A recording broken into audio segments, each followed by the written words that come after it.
मोगाळ बाबुणानो, एलिझाबेथ जायती वर्सां देवाच्या सांगातान चलताली आनी ती मारयेक ह्या सुवातेचेर गोटायकी दिता, म्हणजे तिका ती उर्बा दिता.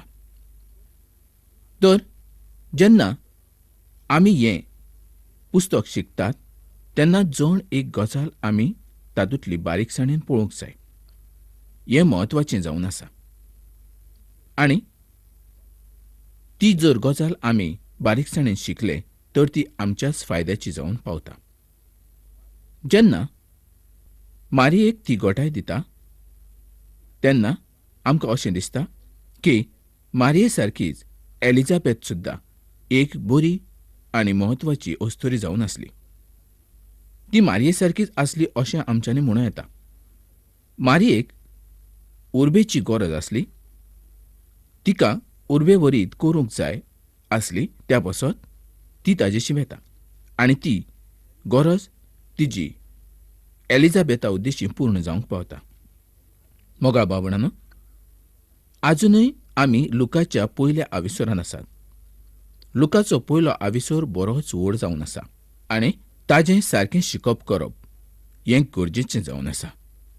हें सगळ्यांक आमकां फायद्याक पडटलें. तर लुकाचो पयलो आविसर 46 ते 48 वळी प्रमाणे आतां मारिया गीत गायता. हें गीत सोबीत जावन आसा. हें गीत आमकां जायते गजाली शिकयता. मारिया सांगता तिका सोडवणदाराची गरज आसा आनी ती तातूंत खुशालकायेन आसा.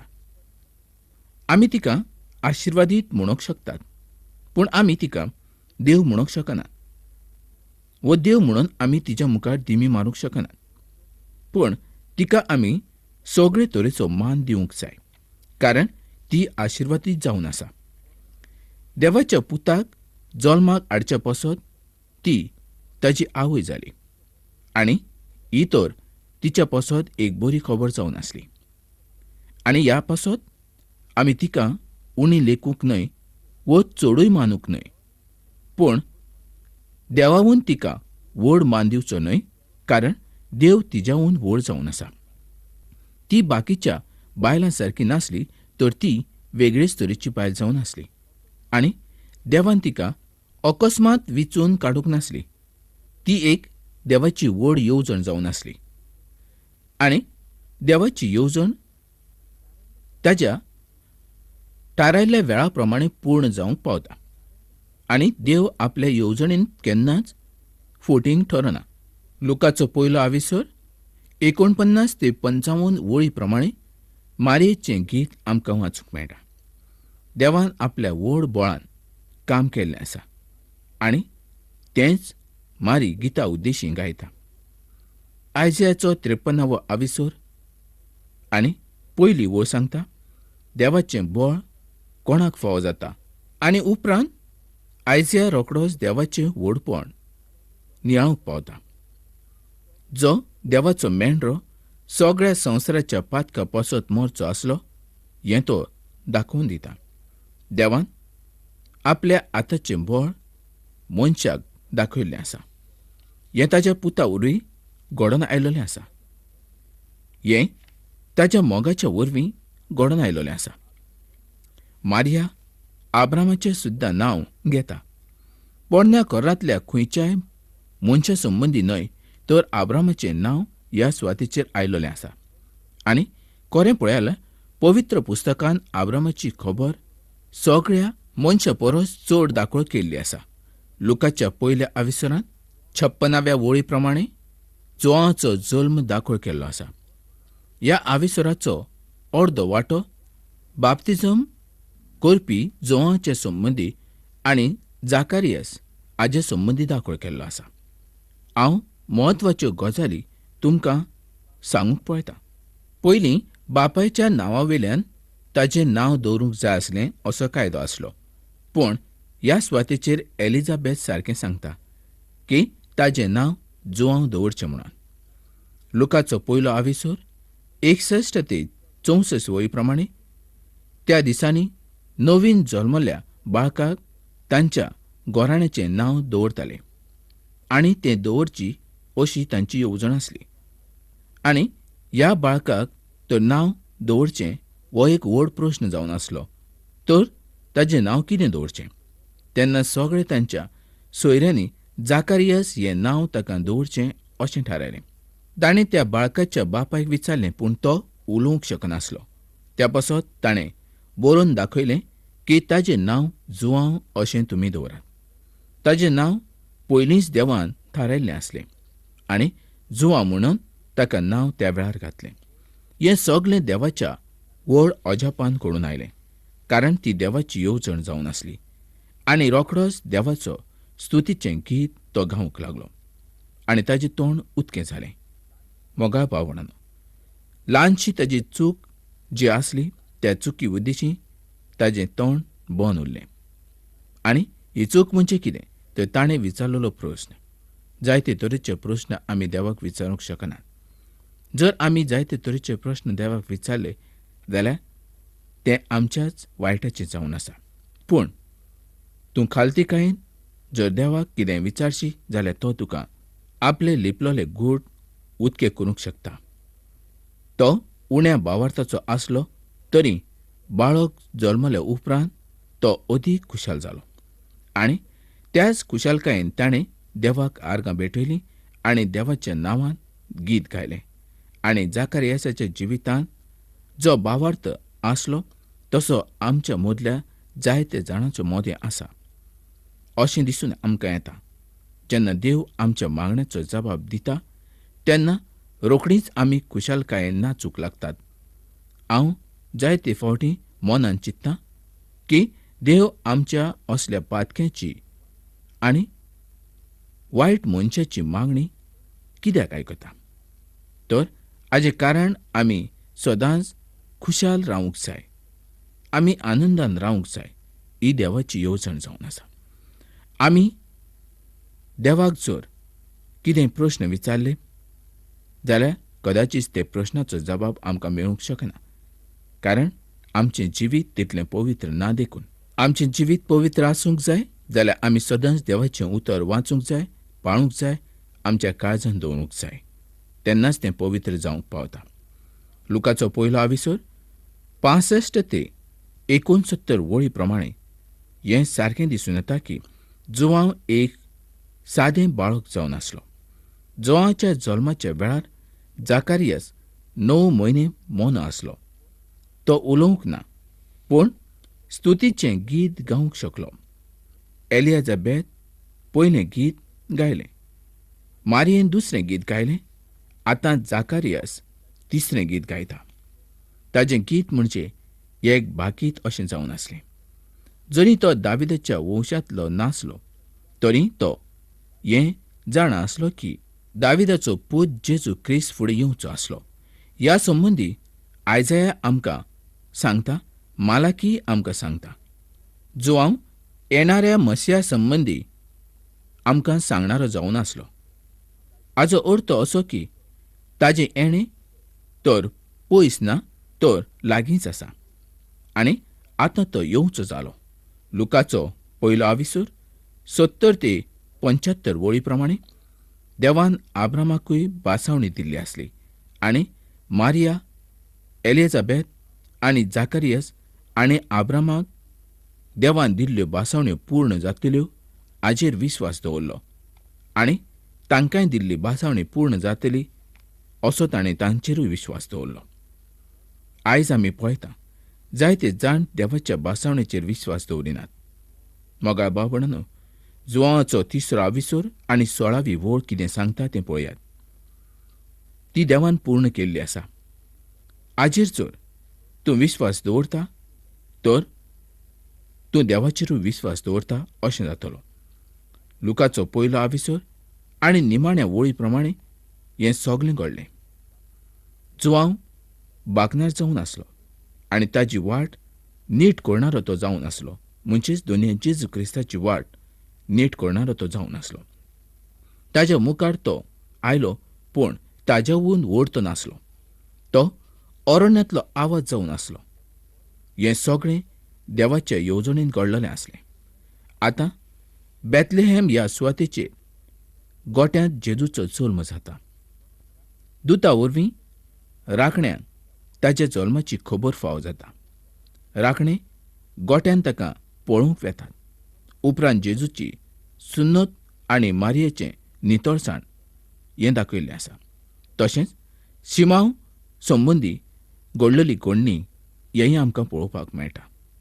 अन्ना संबंदी घडलेली घडणी उपरांत नाजारेत ह्या सुवातेचेर ताचें परत येवप हेंय आमकां पळोवंक मेळटा. जेजू 12 वर्सांचो जाल्या उपरांत जुजे, मारिया आनी जेजू देव मंदिरांत वेतात. मोजेसाचे सुमर्ती प्रमाणे जेजूची सुन्नत करच्या पसत 8 दिसांनी ताका देव मंदिरांत हाडलो.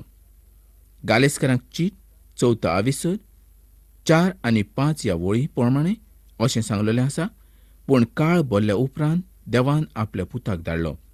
तो अस्तरे पासून जल्मल्लो. सुमर्तीच्या कायद्या प्रमाणे आसलो.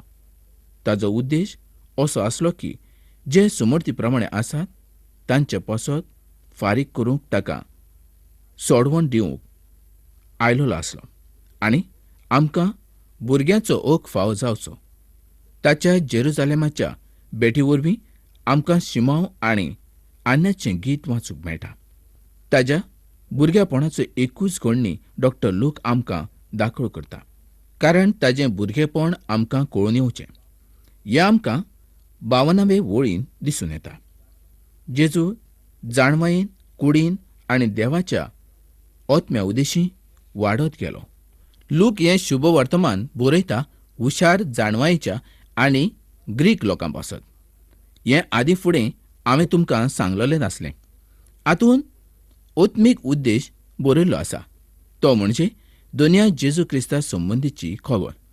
मॅथ्यू, मार्क आनी लूक हे मनशाचे वेगवेगळे जिवीत आमकां दाखलो करता. मॅथ्यूवाचें शुभ वर्तमान जुदेव लोकांक, मार्काचें शुभ वर्तमान रोमाच्या लोकां पासत आनी लुकाचें शुभ वर्तमान ग्रीक लोकां पासत बरयल्लें आसलें. सगळ्या लोकांहून ग्रीक लोक वेगळे तरेचे जावन आसले. ते जण एक गजाल सोदून पळयताले, ताजेर ते विचार करून पळयताले. ते मनशाचे फुडारपण करताले. ताका अशें दिसतालें की ते मनशा कुळाचे मुखेली जावन आसात. मनशाक पूर्ण करची जबाबदारी आपणाचेर आसा अशें तांकां दिसतालें. ते त्या काळांतले लांब नदरेचे मनीस जावन आसले. तांणी तांच्या देवदेवीक मनशाच्या रुपा सारके तयार केले आनी ताका लागून लोकांची मनां 2 सुवातेचेर पावली. खऱ्या आनी जिवंत देवा कडल्यान लोक पयस पावले आनी त्या काळार पावलो हो एक असो मनीस जल्माक आयलो की ताणें तांकां सोद उगडापें करून दाखयलें. आनी त्या काळार डॉ. लूक हो दुसऱ्या धर्मांतलो आसलो. तो ताच्या सांगाता गेलो आनी ताणें ताका ही शिकवण दिली की मनीस आपणाकूच पूर्ण करूंक शकना आनी तो आपणाची सुटका करूंक शकना. आनी जें काम तांणी ह्या सुवातेचेर घडोवन हाडलें ताची ते वाट पळोवन आसले आनी देवाची येवजण पूर्ण जावंक पावली.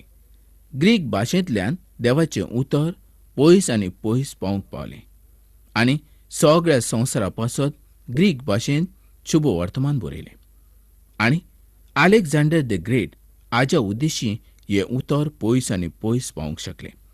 आमी ह्या उतराक मान दिवंक जाय. वायट ह्या संवसारांत जायते कडेन आसा, पूण देवाचें उतर सत जावन आसा. मनशाचें काळीज बदलपी एकूच उतर जावन आसा, तें म्हणजे पवित्र पुस्तक जावन आसा. पवित्र पुस्तका उद्देशी आयज हजारांनी लोकांची मनां बदललेलीं आसात. तीं देवा कडेन आयलेलीं आसात. तांचे वायट दीस पयस जाल्ले आसा. म्हणून हें पवित्र पुस्तक आयज सगळे भाशांनी परगट जायत गेल्लें आसा. त्या पुस्तकाक आमी जाय तोच मान दिवंक जाय. मोगा भाव भयणांनो, फाटली खबर कळ्ळ्या शिवाय फुडली आमकां समजून येना. त्या पासत आमी फाटल्या पुस्तकांनी पळोवंक जाय. फाटल्या पुस्तकांत कितें बरयलां हें आमी जाण जावंक जाय. पयलींचो इतिहास कसो आसा आनी तातूंत कितें बरयलां हें सगळ्यांक खबर आसूंक जाय. तेन्नाच मुखावेलें पुस्तक आमकां समजून येतलें. लुकाचो 2 आविसर आनी पयल्या 2 वळी प्रमाणे अशें सांगलेलें आसा, सगळ्या संवसाराची वो सोबद ह्या सुवातेचेर आसा. कोणाकूय अशें दिसतलें की सगळ्या संवसाराची म्हणजे सगळ्या पृथ्वीची नांवां ह्या सुवातेचेर बरोवचीं. खरें पळयल्यार सगळ्या संवसाराची न्हय, त्या सुवातेचेर आसलेल्या लोकांची नांवां बरोवचीं अशी कैसराची येवजण जावन आसली. आनी त्या पासत ताणें सगल्यांक आपयल्ले आसले. आनी हें घडटा तेन्ना मारिया, जुजे आनी जेजूय आपलीं नांवां बरोवच्या पासत गेल्ले आसलीं. कारण संवसारांत कितलो लोक आसा आनी तांचें काम कितें आसा हें सगळें जाणा जावंक कैसराक जाय आसलें. त्या पासत हें सगळें घडलेलें आसलें. आनी त्या सुवातेचेर तीं गेल्लीं आसलीं. आनी तांकां त्या वेळार चलून वयचें पडटालें. आनी त्या वेळार तीं गेलीं आनी तांणी आपलें नांव बरयलें. मोगा भाव भयणांनो, हाजो फुडलो भाग आमी फुडले फावट पळयतले. आनी फुडें कितें घडटा हें आयकुपाक तुमी विसरूं नाकात. कारण पवित्र पुस्तकाचो एक आविसोड जर आमकां चुकलो जाल्यार सगळेंच पुस्तक आमकां चुकल्या भशेन जाता. म्हणून पवित्र पुस्तकाचें शिकप करता आसतना आमी कांयच चुकोवंक जायना. जशें पवित्र पुस्तकांत आसा तशें आमकां सगल्यांक कळोवंक जाय की आमकां पवित्र पुस्तक कितें शिकयता. कारण तातूंत आमी कांय फोट शिकयना, जशें आसा त्या पद्दतीन आमी तें शिकयता. आनी तें आमी सगल्यांनी शिकची गरज आसा. कारण हीच देवाची येवजण जाली. आनी त्या पासत आयज आमचे भाशेन जरी पवित्र पुस्तक ना, तरी आसतना आमी दुसरे भाशेंतलें पवित्र पुस्तक घेवन ताचें आमी भाशांतर करतात आनी तें तुमकां आमी कळीत करतात. कारण देवाचे आशिर्वाद तुमकांय फावो जावचे. कोणूच काळोखान उरचो न्हय, ही देवाची येवजण जावन आसा. तर मोगाळ भाव भयणांनो, ही कार्यावळ आमी हांगाच सोंपोवया आनी फुडल्या कार्यावळीन आमी परत मेळुया. पूण जर तुमची कसली मागणी आसात जाल्यार आयजूच तुमी म्हाका कळीत करात. हांव तुमच्या पासत मागणें करूंक पळयतां.